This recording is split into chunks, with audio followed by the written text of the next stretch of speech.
17, 18 tahun itu waktu itu penuh dengan pride dan penuh dengan ego. Gue umur 17 tahun sudah buka-buka botol di klub malam. Gue selalu iri ya dengan orang-orang hebat yang gue bahkan nggak tahu background ceritanya apa. Kalau gue lihat orang lebih hebat dibanding gue langsung hati gue penuh iri dan gue bilang, "Ah, ini mah cuci duit.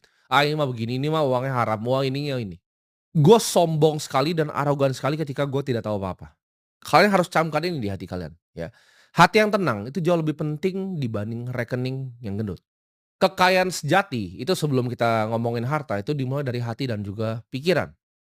Lu harus bisa buang yang namanya iri hati, lu bisa buang yang namanya pride, namanya ego. Kesombongan tuh harus dibuang dari hati. Dibanding lu punya pemikiran aku selalu kurang.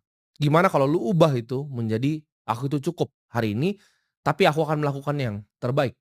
Cukup itu bukan berarti kita stop berkembang sebagai seorang manusia.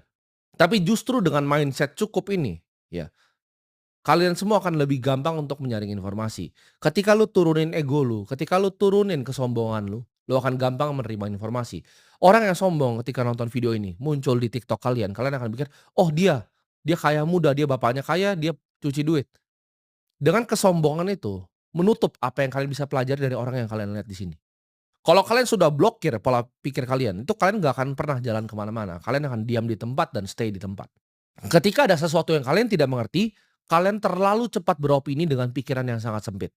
Makanya gue bilang, kaya yang sejati itu dimulai dari hati yang tenang, ya, hati yang bijaksana dan hati yang penuh syukur.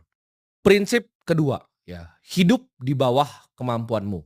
Yang membuatmu kaya itu bukan cuma sekedar pendapatan, ya, tapi gaya hidup. Ini kesalahan fatal yang gue lakukan. Investasi baru sekian miliar, ya, income ratusan juta, gaya hidup udah selangit. Kalau gua tahan sedikit aja waktu itu, ya. Memang pas awal-awal masih jutaan itu gua tahan terus ya, jutaan masih tahan ya, puluhan juta masih tahan-tahan dikit. Ketika ratusan juta sampai miliar uang gua, itu gatal pertama tuh dimulai di situ. Kalau gua bisa tahan waktu itu, gua investasikan, gua compounding, mungkin uang gua 2 kali lipat dari sekarang. Waktu punya duit sedikit sudah beli beberapa jam tangan Rolex yang murah-murah itu untuk pamer ya, ke teman, ke orang lain.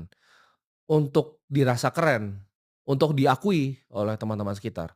Setiap pendapatan naiknya drastis, waktu naiknya kecil enggak, ya. Ketika pendapatannya naiknya drastis, nah gaya hidupnya mulai naik drastis juga waktu itu. Di tahap itu gue adalah anak muda yang nggak ngerti untuk membedakan antara mana namanya kebutuhan, ya, dan mana yang namanya keinginan. Ini sulit untuk waktu itu gue bedakan.